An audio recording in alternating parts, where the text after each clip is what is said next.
Welcome back, everyone. I hope we all feel as good as we can coming off of that second exam. And I know that one's a fairly intense one for this class. And I know it looks like we've got quite a lot here with the entirety of Chapter 9, 9.1 through 9.3 to cover in here, but it's not actually as bad as it looks because a lot of this is pretty basic information about measurement systems. We're going to start in 9.1 looking at how we can measure things like length and where the metric system comes from. So we're going to look at the main measuring systems we're going to have here, which are the English and metric systems of measurement, and then just look at some ideas of dimensional analysis, how you can talk about these measurements and how you can convert between different measurements and different systems. Very, very straightforward stuff. A lot of multiplying and dividing by nice whole numbers. It's generally not too scary. Then in 9.2, we're going to take that idea of one dimension and move it into 2 and even 3 dimensions. I can't quite do that with my fingers, but hopefully you get the idea.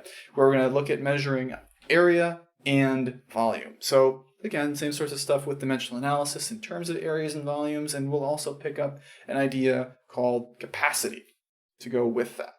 And then finally in 9.3, we're going to talk about measuring weights, and along with that, some ideas of mass and temperature. So same ideas again, things with conversions, things with measurements, and then our main scales where for temperature it's a little different as we have all three of, the Fahrenheit scale, the Celsius scale, and the Kelvin scale to at least become aware of.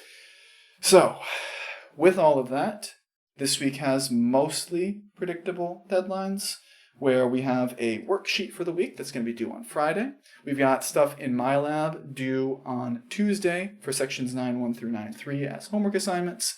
And then before we get to the pre-assessment, I do want to remind you guys that on Friday, the feedback survey I mentioned last week and should have brought up elsewhere by now is going to close on Friday. To get in there and give it a little bit of your time. It'll help me out. It'll help you out. It's good for everybody. So try and get that done, even though it's not technically graded.